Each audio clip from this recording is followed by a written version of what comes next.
Hey guys, welcome back to my channel. If you are new here, welcome. My name is Ellen. In today's video, I'm going to talk about my skin, how I cleared it up, what I did to drastically change my skin, clear my acne, just create a healthier, glowier complexion. So if this interests you and you want to listen to my tips, then stay tuned. And without further ado, let's get into the video. The first thing that I noticed that really helped my skin was the products that I was using. I decided to really invest in my skincare and in the products that I was using and finding out which products worked for my skin and which ones didn't. I know that there are great drugstore products. I actually do use a moisturizer that is from the drugstore, but I do find that products that are a little bit more high-end and a little bit more expensive do end up helping my skin a lot better than the drugstore products just because of the ingredients in them and how they are made and everything like that. I actually just posted a video talking about my top 5 skincare favorites.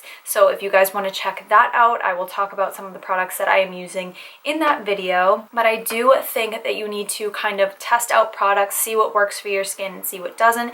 Even if you go into Sephora, you buy the mini trial size of them, or even if you go in, they will give you samples of some items. So just go in, talk to someone, talk about your skin and kind of see what you like, see what you don't like, see what could work for your specific skin type. Sephora even has some quizzes online that you can type in exactly what your skincare concerns are, what your skin type is, and the products that you're looking for, and it will give you recommendations. And that is kind of what I did, and just testing out a few different products, and I really narrowed it down. And I don't use a ton of products as well. I try to keep my skincare as simple as I possibly can to get my skin used to the products that I'm using and not constantly putting a bunch of different products on my skin that could irritate it. The next thing that I did to help improve my skin was stop eating so much soy. So this kind of goes along with just my overall general health, but I was consuming too much soy, which was affecting my hormones. So I have drastically cut down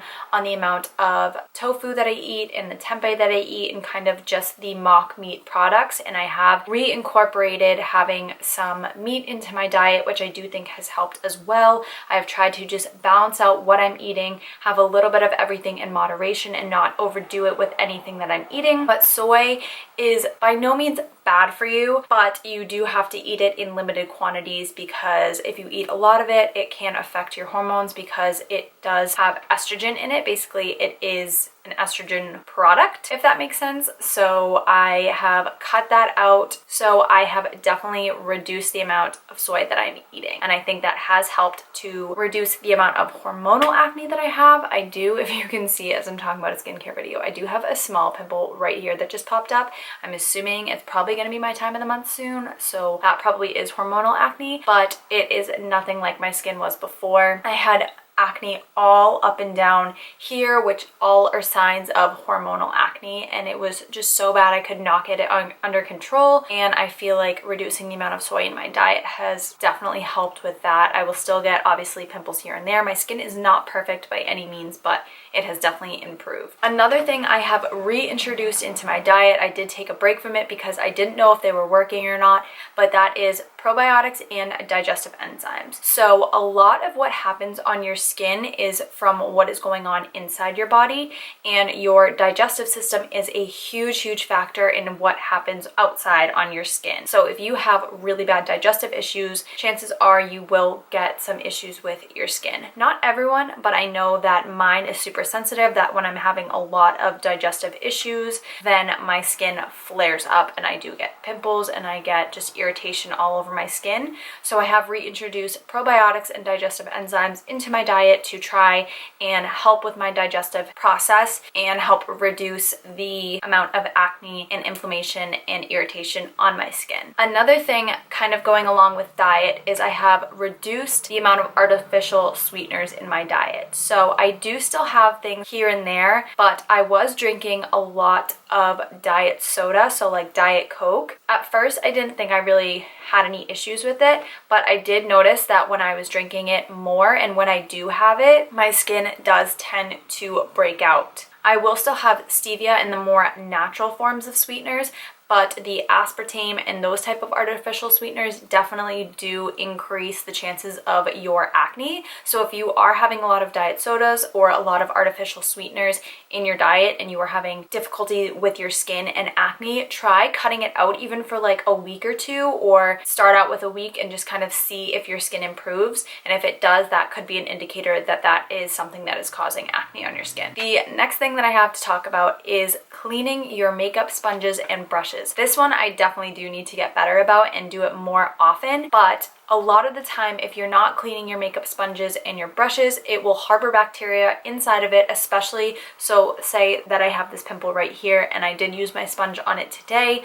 I need to go clean it now because that could have bacteria from my acne on it, and then if I use it on other places on my skin, it's just going to spread the bacteria and cause more breakouts on my skin. One thing that I will use in between cleaning my implements is I will use a brush disinfectant spray that I got from Sephora. Basically, all you do is each time you use it, you just spray your brushes or your sponges and it will help reduce the amount of bacteria on your items. Going along with that, it is changing your pillowcases. If you think about how often you sleep, think about the amount of bacteria that is on your pillowcases from your skin. Kind of gross to think about. When you go to bed, you can sweat, you can just have your face on there, just your skin, it's kind of gross.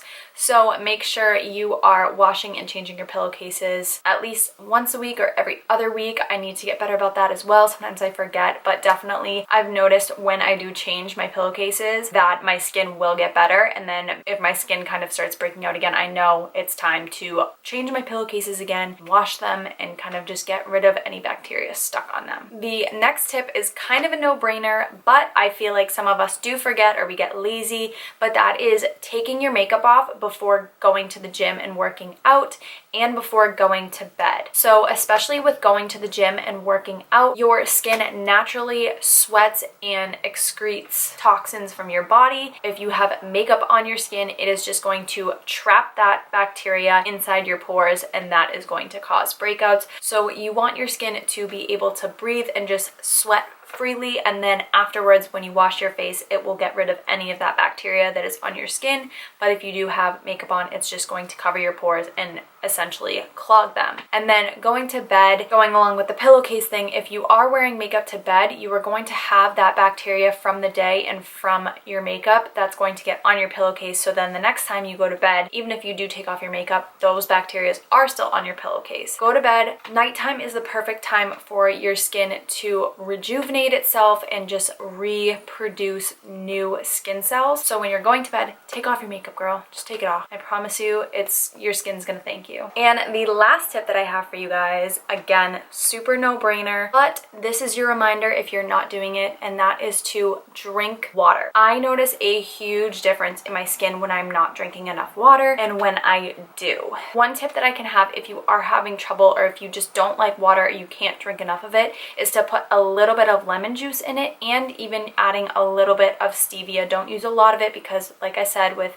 any artificial sweeteners, some people will have reactions to it and some people can't digest it as well. But just adding a little bit of flavor, you can even add like fruit to it or like cucumber, anything. Just have a little bit of flavor in your water and I promise you, you will be hydrated and glowing. It is hard to drink a lot of water and to remember it, but if you get a good water bottle as well, I know that there are certain water bottles that I just drink way more water from, like the ones with the straw. I don't know why, it just tastes better and I am way more likely to drink it. So get yourself a good water bottle, put a little flavoring in it and drink your water, and I promise you your skin is going to thank you. So I hope these tips help you guys. And again, I am not a professional and I do highly suggest if you have a lot of trouble with your skin and just nothing is working or helping it, definitely see a dermatologist. I do see my dermatologist a lot less frequent now that I kind of have my skin under control, but for a while I was going at least like once a month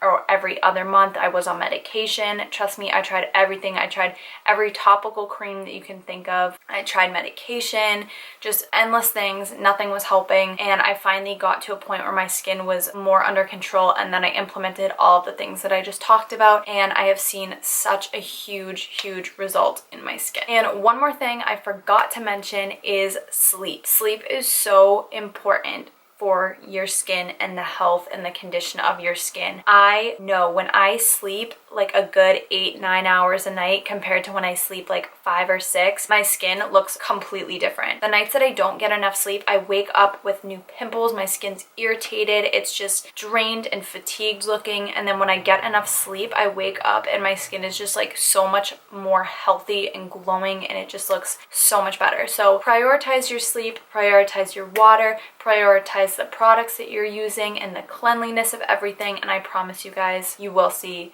a huge change in your skin. So if you guys like this video, don't forget to give it a thumbs up and subscribe. If you're new here, I am planning on posting a lot more videos. I have been cranking out these videos, trying to get them edited, trying to film as much as I can. Comment below anything that you guys want to see down below, and I will get right on that, filming it for you guys. So I hope you guys enjoyed, and I will see you in the next one. Bye guys.